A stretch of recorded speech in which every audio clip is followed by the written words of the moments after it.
Okay, today I want to talk about learning and the importance of lifelong learners. I've spoke a little bit about it before, but I really want to hone in on a few critical details. And I really also want to reach out to those of us, I say us because I did this myself, who have stepped back and have chose not to participate in sharing what we think about or just don't want to involve ourselves in the conversation.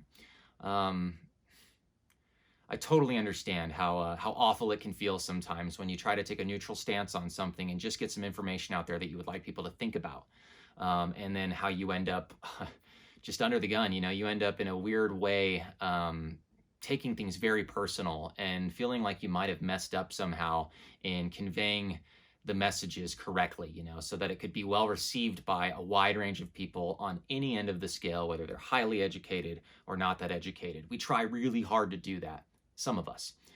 So if I'm talking to you right now, I'm begging you to join the conversation again. I know it's painful. I know it can be hard, but this is so critical. It's so important. And I really believe that the more of us who drop out, the faster this all burns down. And I know that sounds like, whoa, wow, that's quite the first minute there, Andy. I kind of think that's what's going to happen, guys. Like, if we don't do something about getting people stoked about learning and getting people okay with not knowing and getting people okay with not understanding something, inviting them into a conversation without making them feel stupid. We need more and more of that to go around, or we're going to lose this. We already kind of are losing. Okay, so scenarios like, I was just recently in a few Facebook debates where people were talking to me about what I thought of the 1776 project, the 1619 project, and what that looked like to me, and what I thought about what it means to the future. And my first go-to response for anybody who's like, what do you think of that project? Well, I would say, did you read Nicole's article to begin with? Considering the New York Times 1619 stuff, did you read the actual source material? And no one that was like, with me about it would read it. And they confirmed that they hadn't. And so, that means you are already coming at me with a regurgitated opinion from someone else that aligned with your current set of beliefs. That doesn't get anyone anywhere. That means that someone that in this case, that person was just easily susceptible to that person's bias, or that person just, they vibed with them for some reason, right? Now, how can I have an effective conversation that gets anybody anywhere if they refuse to read the source material? Make sense? Okay. I'm sure you've been in a situation that's similar. Now, I would ask you then, if you've been in that situation, did you read the source material? If the conversation got heated and two people got angrier and angrier and angrier, and the more people that chimed in continued to spread hate and anger, first of all, we're falling victim to a designed algorithm. That's not a conspiracy theory. This is coming from people who worked with Facebook, have or currently do work for Facebook or Instagram, that they realize that these algorithms that have been designed to make money, that's what they're for, we are 6 times more likely to engage in negativity and hate and anger than we are the positive good stuff. 6 times. So that means if you're trying to make money or sell something, you're going to put your stuff or encourage people to interact with things that will get them more motivated, right? Which in this case is anger, hate, negativity. So careful, right? You yourself, me, myself, that person, we have to be careful in this scenario where, do we really know what we're talking about? Have we really taken the time to find a neutral approach that isn't super politically charged or isn't super passionately already upset before we start writing or whatever? We really got to step back, take as much as we can in with the best knowledge that we have consumed from all over the place, and do our best to give it to people, right? Now, like I said, this has put us all in a weird place, especially if you are a life learner, someone who's like, no, you know what? I've really taken the time to figure this out, and I've got this great thing I want to share. I think this will work to unify. That's what we want, right? We really want to unify people so that we can come together and figure this out.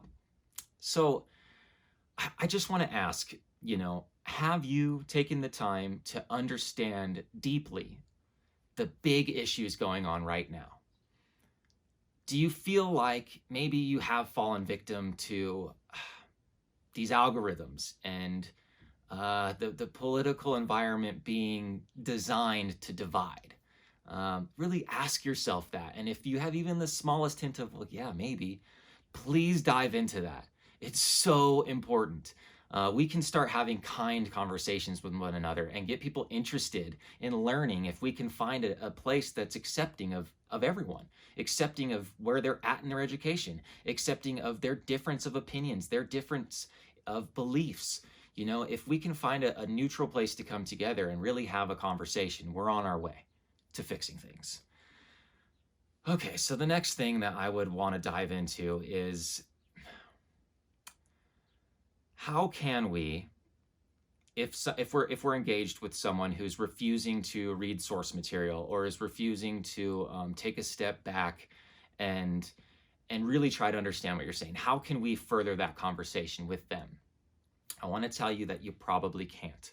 And this is where I say, maybe save the energy for someone who does seem more willing and more open to having a conversation and learning. And this is us too.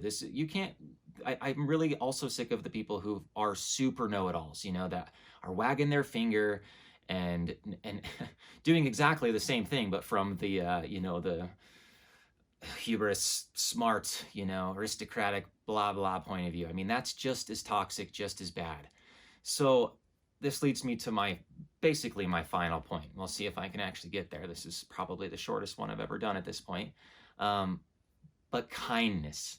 Now more than ever, being nice, being kind to one another, being willing to understand that maybe they don't know what you know. Maybe they have had a horrible day, horrible week, horrible year in this case.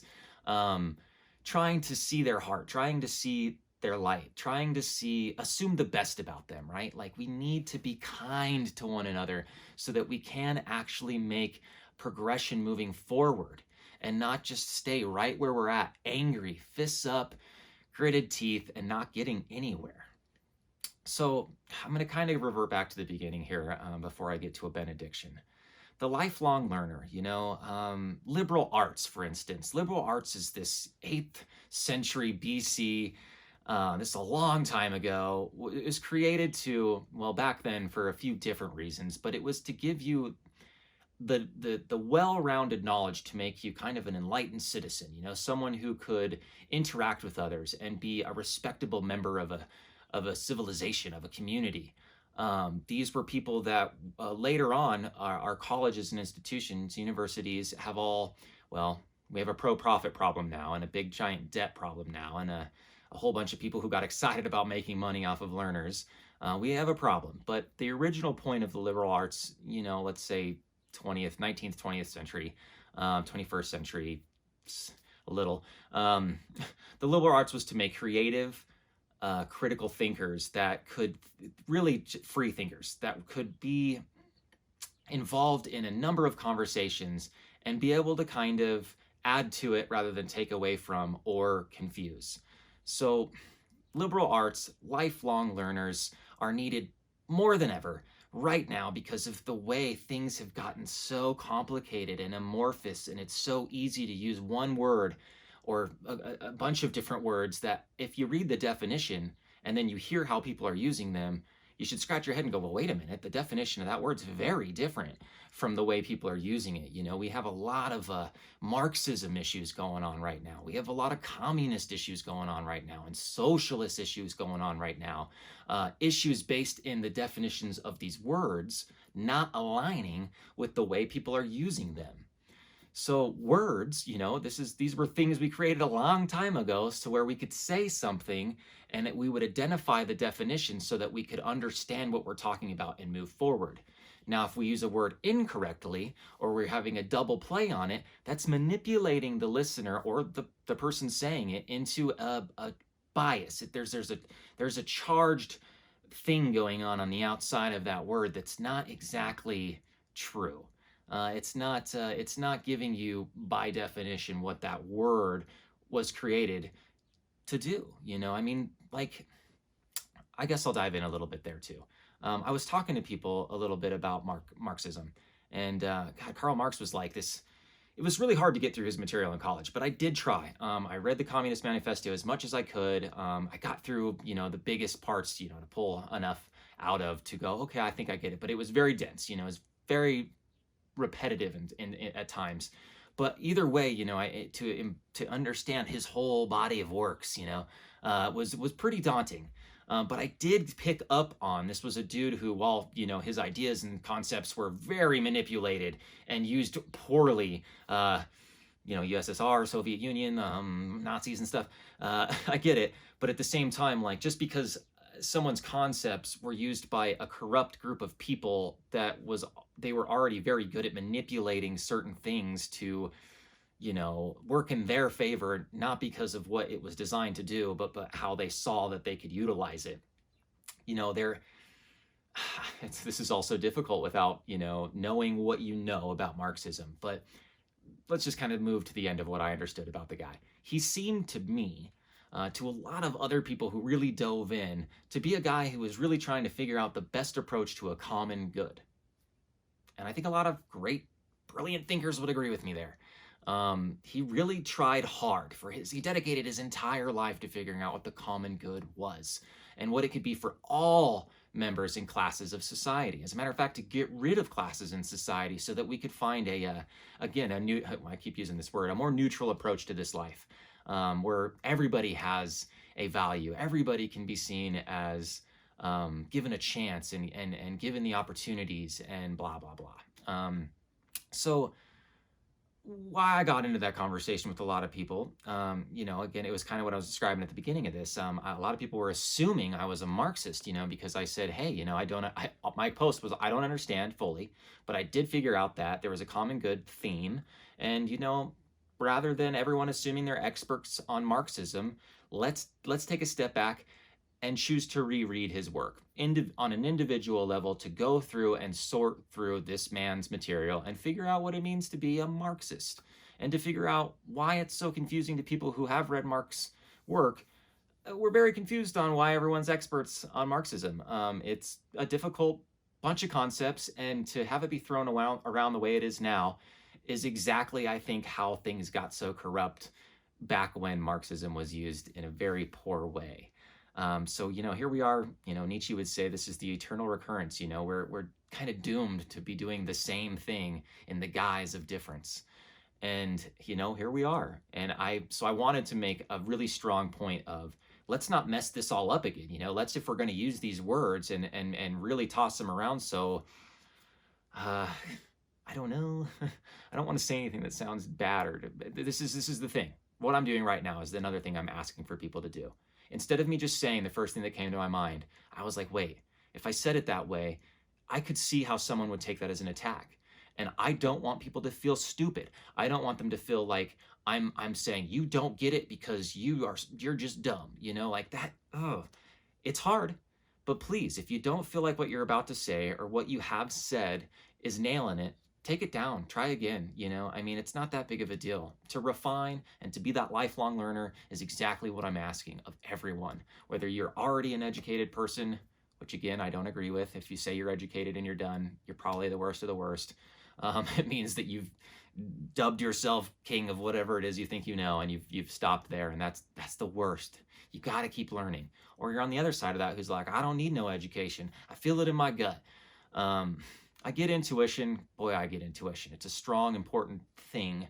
But with words and with trying to fight a political understanding or a corrupt political environment, we have to understand what we're saying. It's very important. I feel very repetitive and redundant. So let me just say this. Be kind. It is so important right now more than ever to be kind, to really just perceive each other well, to believe the best in each other.